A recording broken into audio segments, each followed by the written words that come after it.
واحد السلام عليكم. أول حاجة بغيت كلشي يصلي على الرسول عليه الصلاة والسلام. ثاني حاجة شي دعيوة مع خوتنا الفلسطينيين. اليوم جيت نهضر على واحد الموضوع خارج على داكشي اللي كندير في القناة.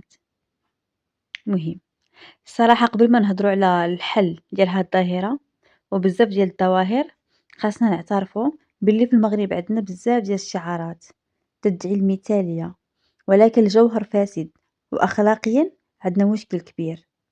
فاش شفت هاد الصورة وشفت الفيديو ديال هاد الولد اللي صور بنت غادية وهز ليها الكسيوة ديالها وضربها، أول سؤال جا في راسي هو كيفاش قال في راسو راه عنده الحق يدير هادشي أصلا؟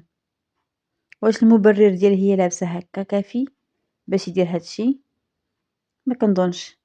كيجيني غريب دفاع البعض عن الغلط في نظرهم بغلط أكبر. وحتى إلا ما عجبكش اللباس شي حد، علاش غادي تعاقبو نتا بأش من حق؟ كاين مشكل كبير في التربية، وكبير بزاف، تا ولاو بعض الناس عند بالهم قادرين يعطيو لراسهم الحق يعاقبوا ويدخلوا في حياتك ويبدلوها.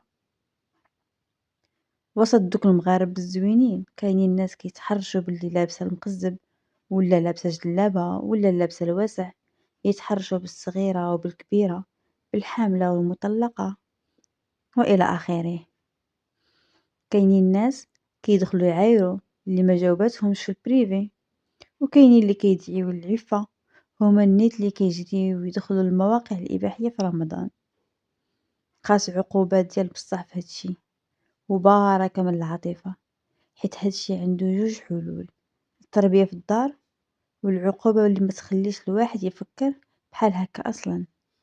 خاص اللي تعرض لأي ممارسة كتأذيه نفسيا أو جسديا يديكلاري ويهدر على حقه. وقبل ما ننزلو أحكام نتعلمو نسمعو ونحلو ونفهمو علاش وقع هادشي. والسلام عليكم.